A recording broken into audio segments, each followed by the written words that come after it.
Hello and welcome to the Intentional Clinician podcast. I'm your host, Paul Krauss, licensed professional counselor.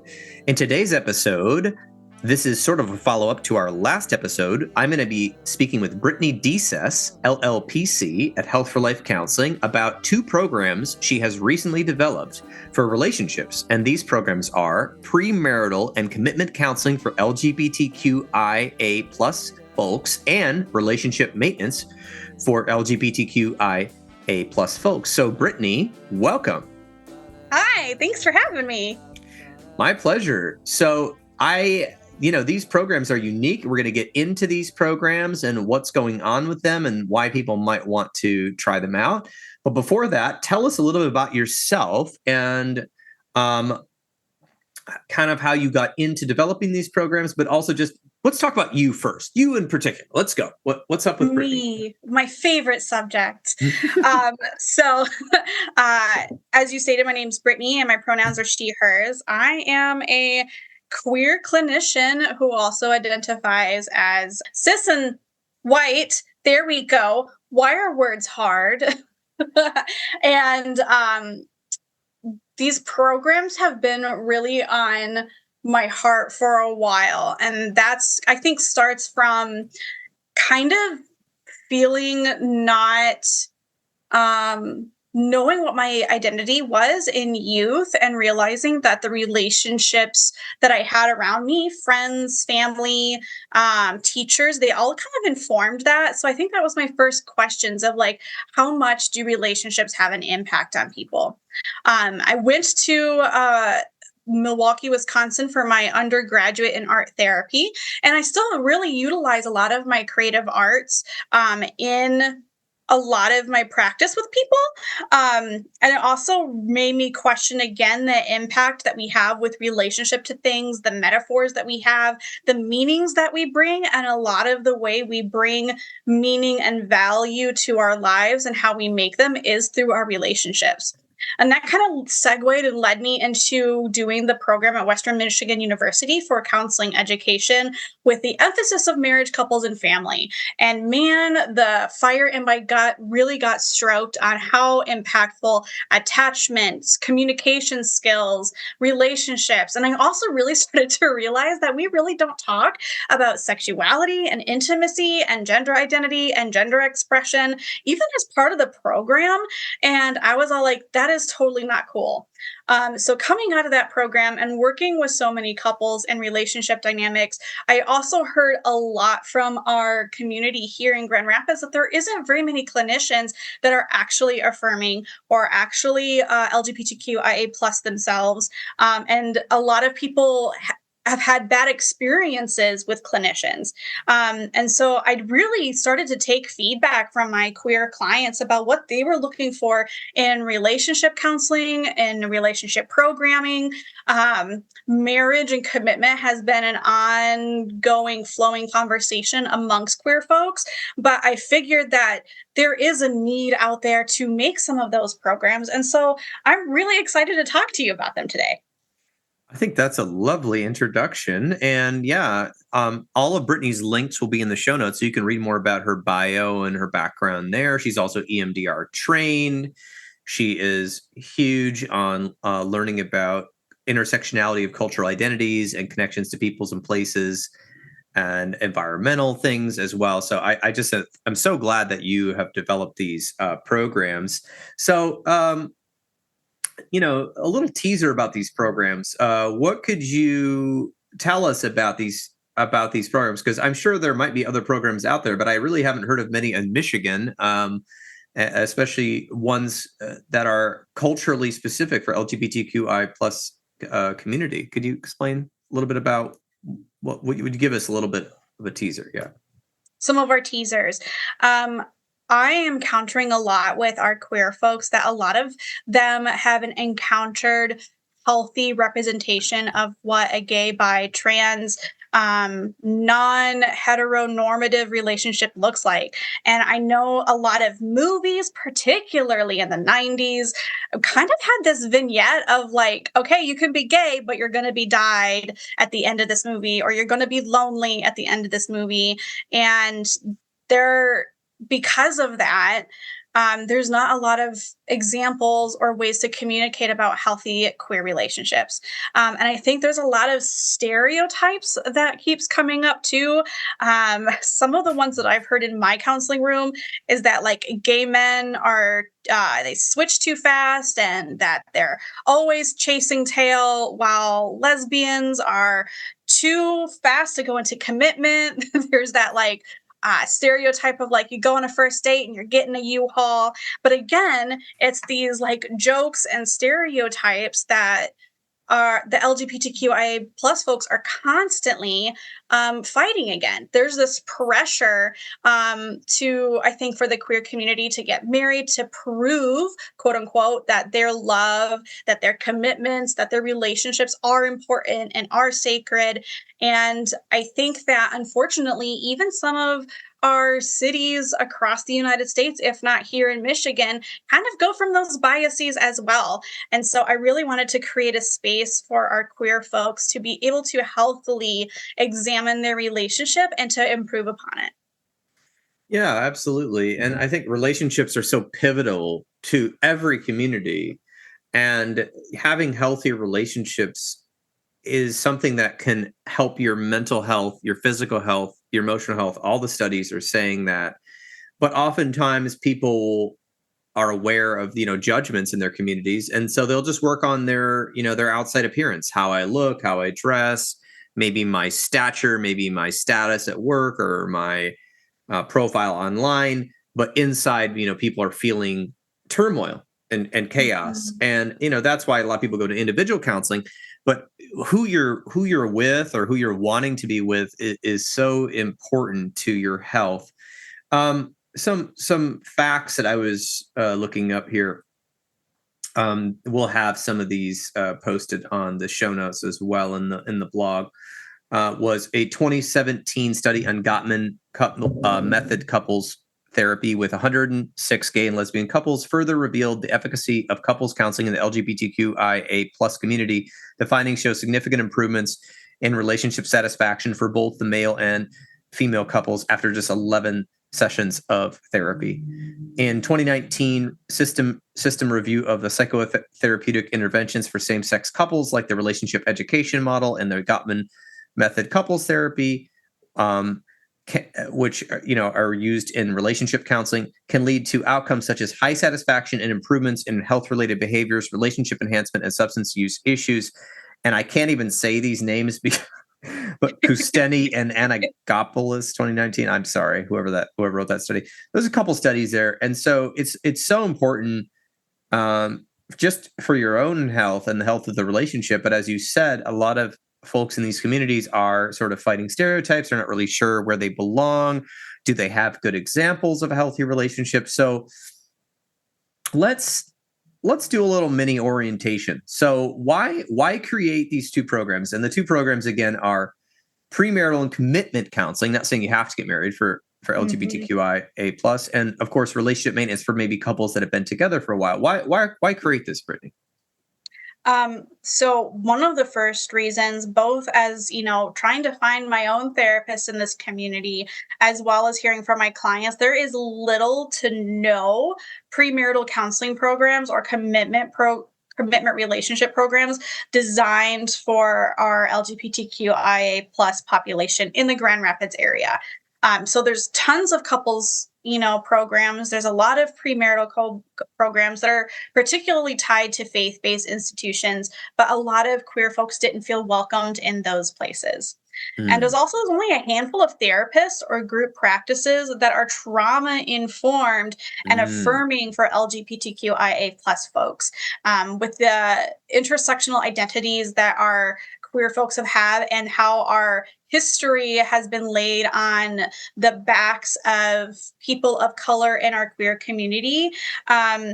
And the trauma and the microaggressions that come with that. I would say, at least in Michigan, particularly, there isn't a lot of people that really are affirming and knowledgeable in those things, and they're not ready to confront their implicit biases on those things. And I wanted to provide representation that queer couples and those who may be partnered with someone that may not be straight are also deserving of the same services. There's a lot of this rhetoric that because they're maybe the stereotype is they're not committed or they're living in sin, that these programs aren't meant for them. And I think that's a bunch of hooey. So I wanted to make some programs to have some of those, that representation for us. Yeah, absolutely. And I think, it's a long time coming that we treated people in the LGBTQIA plus community as regular people instead of focusing on how whatever our opinion is about their personal preferences and sex life and relationship preferences. So I'm very I think it's very important because the people in this community are going through their own struggles and in fact usually marginalized in many ways, so thus not only having the regular relationship struggles that a couple might have, but also feeling, ostracized possibly in their own community, in the community they live in. So there's a lot of barriers and things that need to be addressed as well. Would you say that sounds okay from my perspective there? I think so. I think that you are probably one of the only few, I would say, cishet straight men that are really trying to get it and understand. And when you make a mistake, you're not afraid to have those conversations. And so I think what you said there was right on the money. Yeah, and I appreciate that. I think that the thing is that as a person who's has a privilege of not being marginalized in many ways other than maybe my height or something or my skill level. I wasn't marginalized for my gender or my sexuality. I find it important to fight against bigotry and annoying people that are just making this some sort of personal quest. I'm just like, mind your own business. If nobody's bothering you, like, why are you in their business? And also for me, I think I always had friends back in the early 2000s, called the gay community, but the LGBTQIA plus, I always had friends in that community. And I found those friends were very helpful to me. And I just didn't know much about the community. And that was what I wanted to do, was learn. And so I think to be an ally, there's a lot to be said on that. That's a whole nother podcast. But honestly, the first step is just being open to those relationships and looking at what messaging maybe you are brought up with. And I was brought up with decently negative messaging about anyone who wasn't heterosexual due to religion, which is another whole problem that you can hear my podcast on that. But also in my early 20s, I gained a mentor who had been in a same-sex relationship at that point, but for 25 years when I met him and his partner, and they were very helpful to me on my journey. And that actually helped me learn even more about the community. And I think I want to empower and protect people in that community, but also I want to give permission to all the straight people out there, I guess straight, whatever you want to say, hetero people out there to learn to, bridge the gap. If you make a friend, this is a learning experience, and really learning and being open is the first step to being an ally. There's many more steps if you want to get involved and help fight for rights and equal treatment and all of that. But really it starts with the relationship and the openness. So I appreciate your comments on that. And I just wanted to kind of put that in there as I get various listeners to this podcast. So any comments there? I think that relationship is always the first step in finding out who you are, what your ideologies are, what your values are. But I think part of confronting your implicit biases or your prejudice is also doing your own work. So Oh, I yeah. think, yes, having some of those conversations with your friends and the people that are around you is important, but we shouldn't make that person who is a representative of that population the only contact point for someone else's growth. Like listening to other podcasts, watching docuseries, reading books, that should also be in the mix so that the person who maybe does have a minority status doesn't have the responsibility to be the representation for that entire population. Because I can tell you, like, the way I do queer is probably very different than how someone else does queer. Definitely, yeah, and those relationships, I think, were the gateway to me learning more about the communities and getting involved in various groups. And I read a very outdated book, but I've read some updated articles about it, and for me, really, I don't like blatant injustices that make no sense to me. So that was one of the other reasons I became an ally very early on in my when I was like 18. I was just like, what? Why are people angry about this? Okay. Doesn't make any sense to me. This is absurd. This shouldn't happen in reality. So that being said, I mean, I'm glad we touched on that for listeners out there who may be from all types of different places. But for the folks who are listening to this who are like, hey, how do I get involved in this program?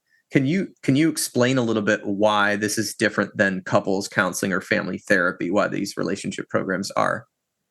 Yes. So in, I would say, traditional couples counseling or quote unquote regular couples counseling, it's usually a very individualized care. We're really targeting some, I guess, hardcore issues, maybe like PTSD, an affair, domestic violence, um, depression, anxiety, things like that, where this premarital and commitment program, as well as the relationship program, is kind of shrunken down and put into 8 to 12 sessions. And so, no matter what program you're going to be utilizing, even if you were to do quote unquote regular couples therapy, you would be getting 6 skills. And then, when we be from that point on, from session 7 onward, we would be learning some other different types of things. So, we'll be learning things like what does lid flipping, aka fight, flight, freeze, friend, look like in relationships? What does coping skills and co regulation look like instead of codependency? We'll be learning the communication skills. We'll be learning a little bit more about emotional literacy beyond I feel blank because blank. But some of the things that are directed towards our LGBTQIA plus folks are things like maybe navigating gender roles, implicit biases, social norms, coming out, family dynamics, microaggressions, sex, intimacy, boundaries. What does finances or parenting, religion, politics, all of that kind of go? We wouldn't be able to necessarily hit all of those topics, but in our 8 to 12 programming, but that's where it's really different is we're targeting certain themes, we're targeting various skills to kind of create a proactive approach instead of a reactive approach, which I guess is what I see most in our traditional couples counseling. Yeah, and I want to hit on something because I want to talk really soon about the materials you're drawing on and all the research and why these programs can really be positive for people. But I want to really differentiate here for the clinicians listening and the people out there that are just interested. Why couples therapy traditionally is not covered by health insurance, which a lot of people don't realize that and might even actually try to get it, is that health insurance, you can do family therapy, right? Mm-hmm. Because that is based on a problem or a diagnosis. But health insurance currently to this day, now that I've heard rumblings that it may change, is still based on individual coverage, meaning that even if it's a family plan, there must be an identified patient. They have to have some sort of diagnosis, a clinical need.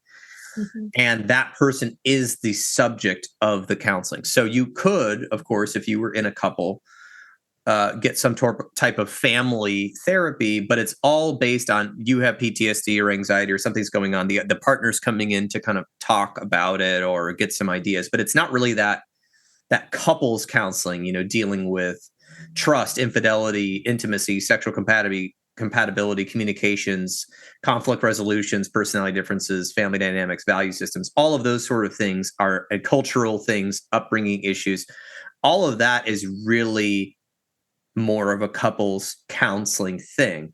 And and even further, this program that you're working on isn't just like a couples counseling, right? We talk about family therapy, that's what insurance covers. Couples counseling isn't covered by insurance. This program's not covered by insurance either, because you are making a curriculum, you're making a proactive approach. Instead of waiting for there to be a major problem or a breakup or some sort of huge life-changing, altering issue, you're going, hey, if you're thinking about having a commitment or a marriage, let's talk about that. Let's get you ready for that. Make sure you are on the same page. And then also, if you're already in a relationship, every relationship needs maintenance. Okay. Like it is just, I mean, just like our bodies need maintenance, just like our house or our apartment or a car or whatever, everything breaks down over time if it doesn't have some maintenance, essentially. So can you maybe expound on that a little bit? Yeah. So I kind of used the example in our last podcast that I was on about how this program is really meant to be the oil change. We want to make sure everything is running smoothly. We have nothing clogged. We have nothing broken. And a good mechanic, AKA your therapist, AKA me, should be able to direct you like, oh, this might be an area of concern. However, if you don't get your oil changed, AKA maybe not utilize couples counseling or either one of these programs that we have, that you might have to redo the whole engine because you didn't get your oil change for frickin' ever. And so we are really trying to address what I see as what a lot of couples come to me with skills lacking in. So we're hitting those right away.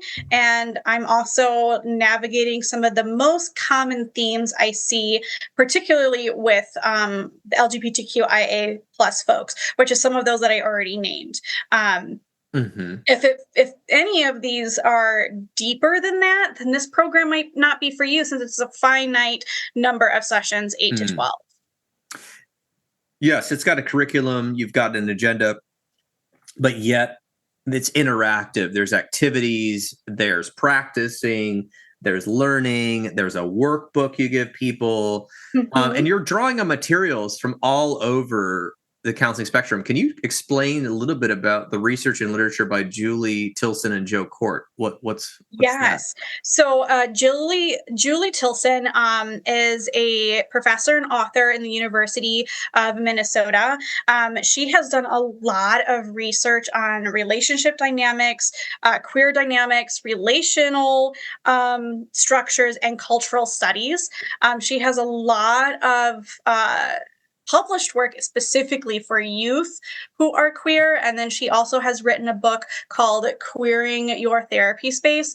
And so that's one of the sources that I have used and has an impact on me as a clinician. And then Joe Court is actually a Michigan native. And he's also done some work around as author and has a doctorate.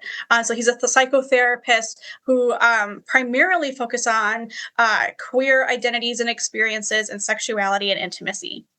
So in the queer realm, those are probably two of my biggest influences, but I'm constantly reading and researching and listening to podcasts. So I'm always learning to make sure that I am up to snuff, as well as taking feedback from our community here and what they feel is helpful and safe and inviting.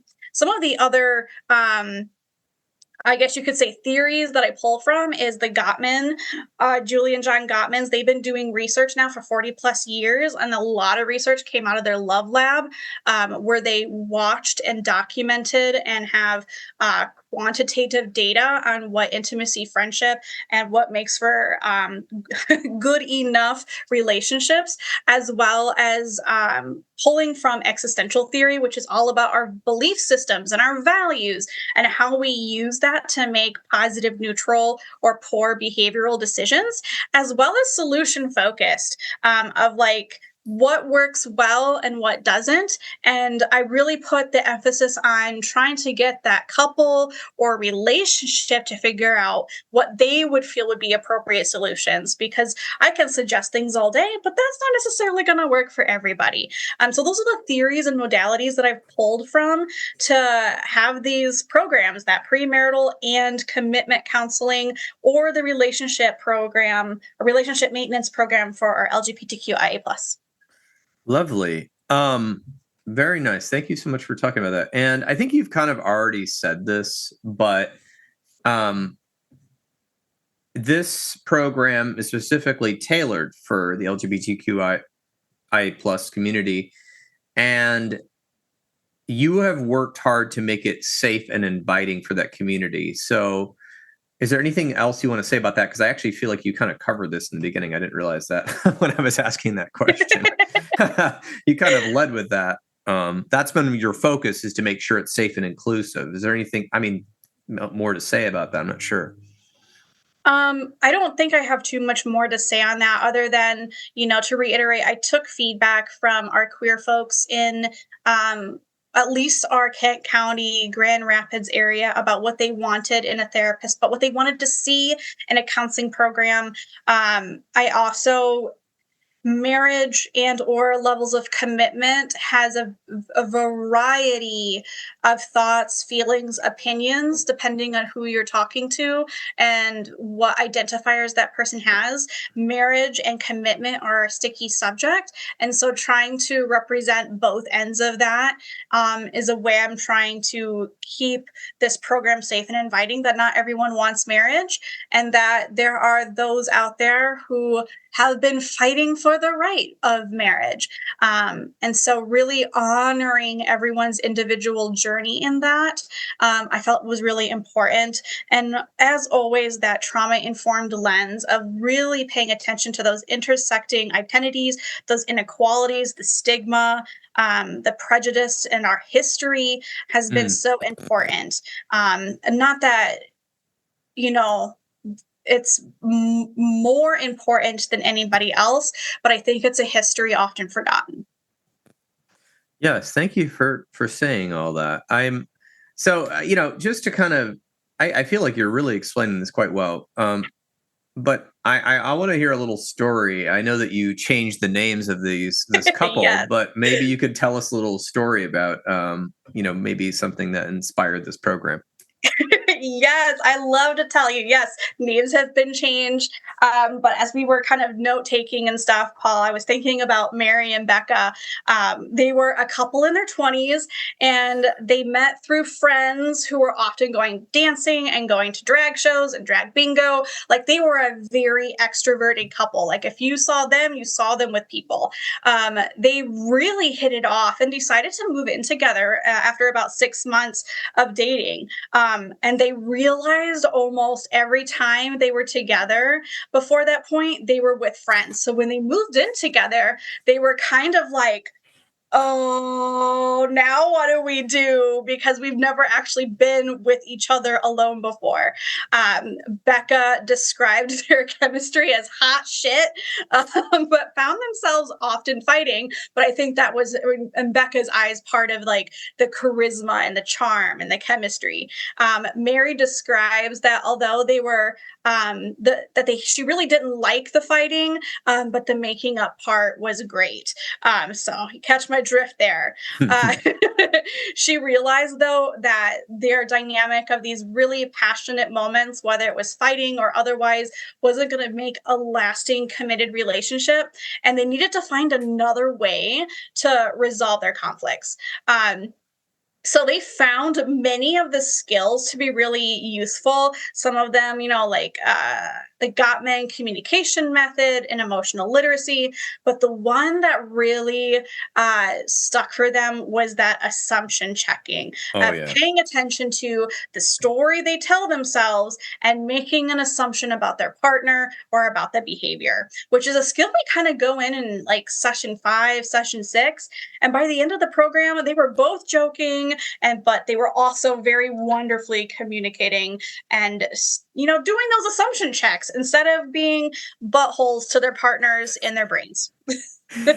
Yes, I love that. I love assumption checking skills. I can't emphasize enough if a couple hasn't learned that skill. It is so amazing how close you can get if you work on both checking your assumptions about what the other person meant or what they're, meaning to do or whatever weird thing you've got going on in your mind. Mhm. We're off almost always wrong. And that's why it's important to learn that skill, which I can't go into the skill right now because that'd be a whole nother podcast. But Well, you can always invite me back, Paul. of course. Yes, absolutely. To go over it. But yeah, so when I learned that skill, my relationship improved greatly when I was in my 20s. So yeah, I would actually have you do all the skills, but then, we need it's I feel like you can get information from a podcast, right? But you can't get you can't really apply the information, right? It's kind of like I'm hungry, so I'm going to go to that grocery store that gives you all the free samples of pretzels and cheese and fruit, and I'm going to walk around a bunch, but it's not really like filling me up. It's not a real full meal. So I think You haven't bought the pretzels and the cheese and the meats for later. You correct. don't know Yeah. how to warm them up and to make them. And everyone's on their own journey. So, I mean, sometimes couples, they need to just do the cheapest option available. They just grab a book from the store, right? There's books on relationships that are great all over the stores right now, or listen to a podcast or watch a documentary. But I do think for the couples that are really ready to make a significant change, the best part about your program is that it's time limited and you have all these different options because it's about you empowering and enhancing their skills and their love so that they can go out and just have a lot of fun. And so then,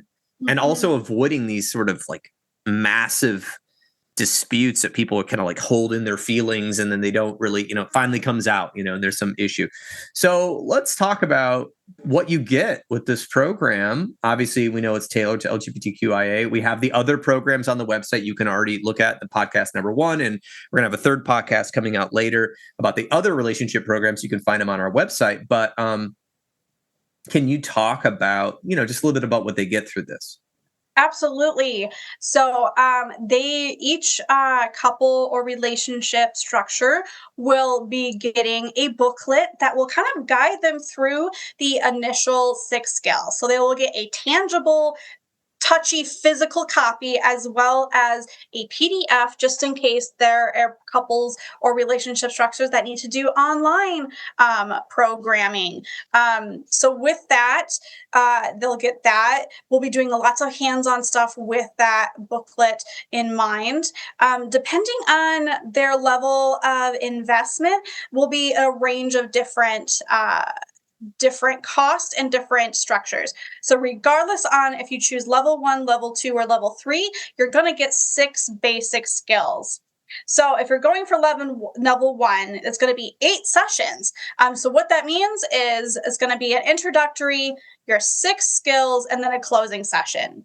For our level 2, you're going to get 10 sessions. So you're going to get an introductory, the 6 skills, and then 2 additional sessions that are directed or assessed to be an area that couple or that relationship wants a little bit more focus on.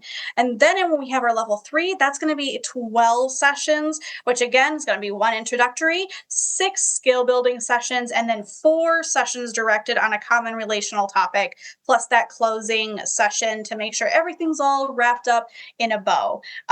Clients can opt out for more sessions on that, but that'll just be an additional cost. Yeah, absolutely. So I love how they know what they're getting and it's time limited and it's focused. And obviously people could try, a la carte or something, or go to a couple, different person or whatever for specific issues. But I think that really lays it out, and you get discounts for sort of paying up front and things like that as well. Yeah, I feel like this really lays it out. And of course, how do they find out about it? They can just head to the website. We're going to be in the show notes. We'll have each program described in even more detail than we discussed on the podcast in a written format, condensed on the healthforlifegr.com website. That's www.healthforlifegr.com. And of course, you can call the office at 616-200-4433. And we have a front desk person who answers the phone 5 days a week. and a backup as well. So you should be able to get through to somebody. You can send in a contact form. Brittany's profile is on the website. We're going to put that in the show notes as well. And send us some questions if you've got questions. That's right. I forgot. So obviously you have an office, you see people in person, but I do. What about those folks who may not be in Grand Rapids or in the surrounding communities who can't come see you in person? Would you take them on through some sort of secure video telehealth? Absolutely. I do take people and see clients through telehealth. I use a HIPAA compliant platform. What I tell some couples, though, is that might make our activities a little different or a little challenging. I might ask them to, remember to bring crayons and paper next time, because usually I can just pull those out and utilize them in my office. So I absolutely do see couples and people online as long as their permanent residence is the state of Michigan, because that is where I'm licensed only. Wonderful. All right, Brittany, I really appreciate your time and thank you so much for putting these programs together. Yes, thank you for having me. I had a blast talking about them. Me as well. Take care now. We got married in a fever, hotter than a pepper sprout. We've been talking about Jackson ever since the fire went out. I'm going to Jackson. I'm gonna mess around. Yeah, I'm going to Jackson.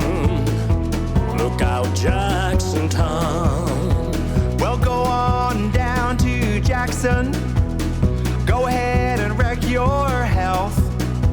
Go play your hand, you big talking man, and make a big fool of yourself. Yeah, so what if I do? Yeah, go to Jackson. Go comb your hair. Oh, honey, I'm gonna snowball Jackson. And there you have it. This has been another episode of the Intentional Clinician podcast. If you're enjoying the show, please share it with people you know. I would surely appreciate it. Or take just a minute to give us a rating on iTunes. As most of you know, I am passionate about preventing future violence in the United States. My colleagues and I have started a nonprofit called the National Violence Prevention Hotline, a 501c3 organization. We are endeavoring to gain funding and collaborators so that we can start a 24/7 hotline and chat line to reach potential perpetrators before they act violently. It is a bold effort to save lives and curb violence by working to connect with potential offenders while they are in the planning stages of violence, help to de-escalate them, and provide resources so that they can get appropriate professional help. The National Violence Prevention Hotline is looking to open up a conversation about violence in society, the causes, and the solutions. You can learn more by visiting our website, www.violencepreventionhotline.org. Join us online by signing our petition on the website, sharing the website with your network of people, donating to the cause if you like, and you can now even write your congressperson from our website with a simple form. I've said it before and I'll say it again. If you are a therapist looking for ethical and excellent medical billing services, check out therapistbillingservicesllc.com. That's www.therapistbillingservicesllc.com. Billing services created by therapists for therapists.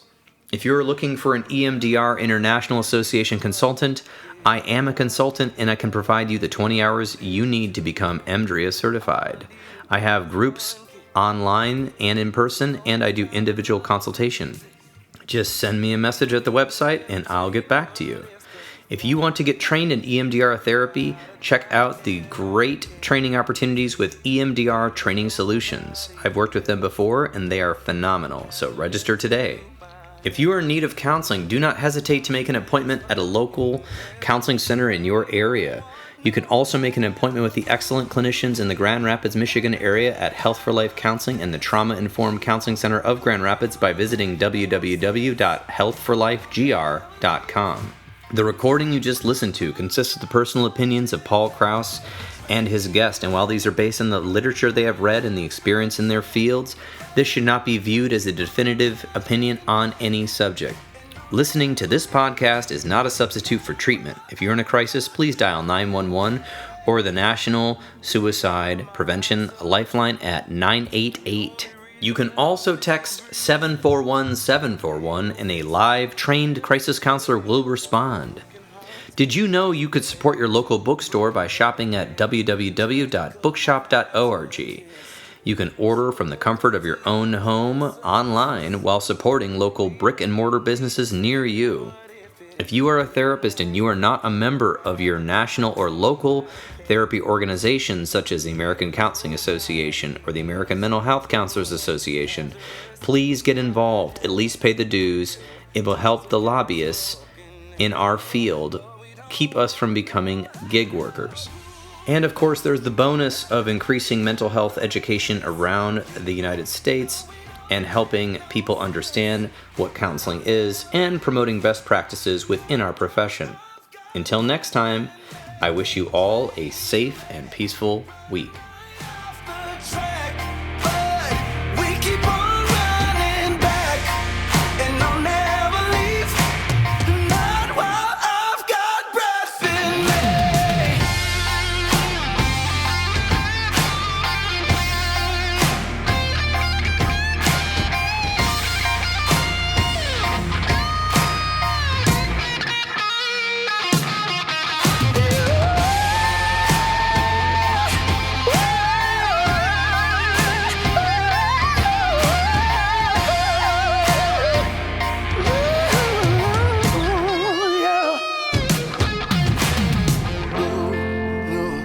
That they made love like this. You know we don't make no sense, but I'll never leave, not while I've got breath in me.